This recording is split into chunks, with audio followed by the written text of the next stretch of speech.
The more you try to control money, the more it quietly starts controlling you. And sometimes you don't even realize it's happening. Welcome back to your Money Mindset Reset.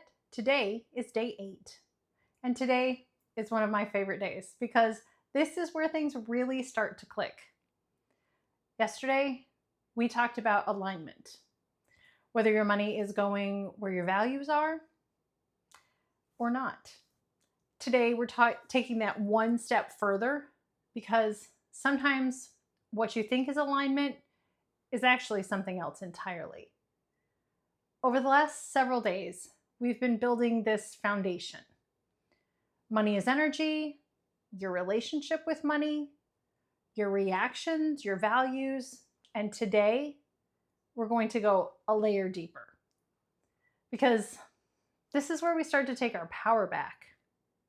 We know there's money, and then there's your relationship with money.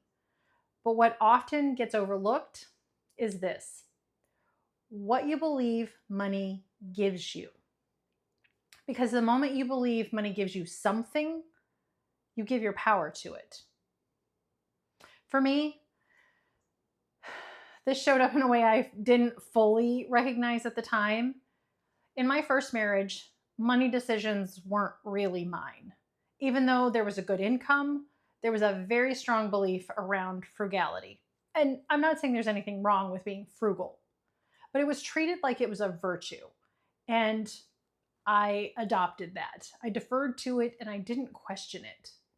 So we had a minivan. It had over 200,000 miles on it. And while it still ran, it had an issue with wheel bearings, something that was being dismissed for a really long time. And eventually, I pushed enough to get it fixed. But then another issue showed up, and the van kept eating through rotors at a rate that made no sense to anyone.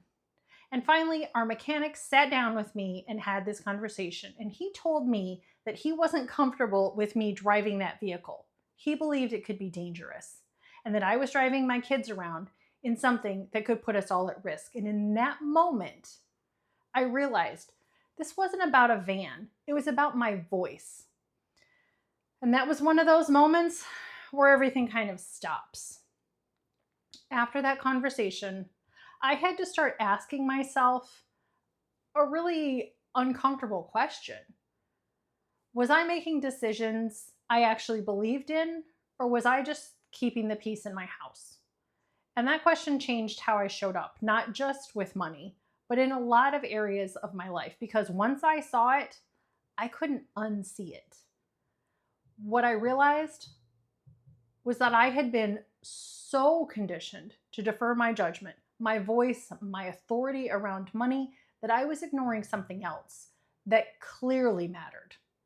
Not because I didn't care. I hated being tied to being responsible with money, and I avoided spending it. And that's where the paradox shows up. Because what I called responsibility was fear, and what I called control was avoidance. Because I wasn't making decisions based on safety or alignment. I was making decisions based on, what will this cost? What will this cause? And is it worth the conflict? And that, in and of itself, came at a cost. Because here's the truth. When you believe money gives you something like safety, security, or control, you start making decisions for money instead of for yourself. So I want you to grab your journal, however you're doing it. I do have a download that you can use, and we're going to go a little deeper today. At the top of the page, write "money gives me something." And I want you to list what comes to mind. Is that freedom, security, happiness, peace? Whatever it is. If you write down something material, just go deeper. Like if you write a new car, what does that new car actually give you? Is it peace of mind? Is it confidence? Is it reliability? Now, ask yourself, if money gives me this, why don't I have it now? So tell me in the comments, what has money been giving you that you've been looking for it to provide. Safety, control, approval, just one word's enough. Drop it below. We'll all compare notes. Because this is where things start to shift. Because if money truly created those feelings, then everyone with money would have them.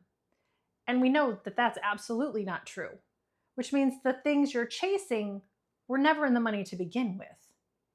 There are people with money who feel anxious, who feel insecure, and who feel unhappy.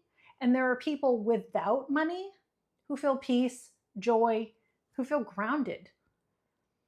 So here's the paradox. The more you believe money gives you something, the more power you hand over to it. And the more you hand over that power, the more controlled you feel. Because now your emotional state depends on something outside of you. So now I want you to choose one thing from your list, just one, and ask yourself, what is this belief costing me? What am I losing by believing money gives me this? And then ask yourself, who would I be if I didn't believe this anymore? So if this resonates, write this down. I let go of the story that money gives me something. And if you want, you can tear that right out and just let it go. Set it on fire, whatever you need to do. Because money doesn't create peace, it amplifies who you are. It doesn't give you things, you do. Remember that. You give yourself those things. So make sure that you're subscribed. Remember, you have more control than you think. You've got this. I'll see you tomorrow for day 9, where we start turning all of this awareness into something that you can actually use. See you then.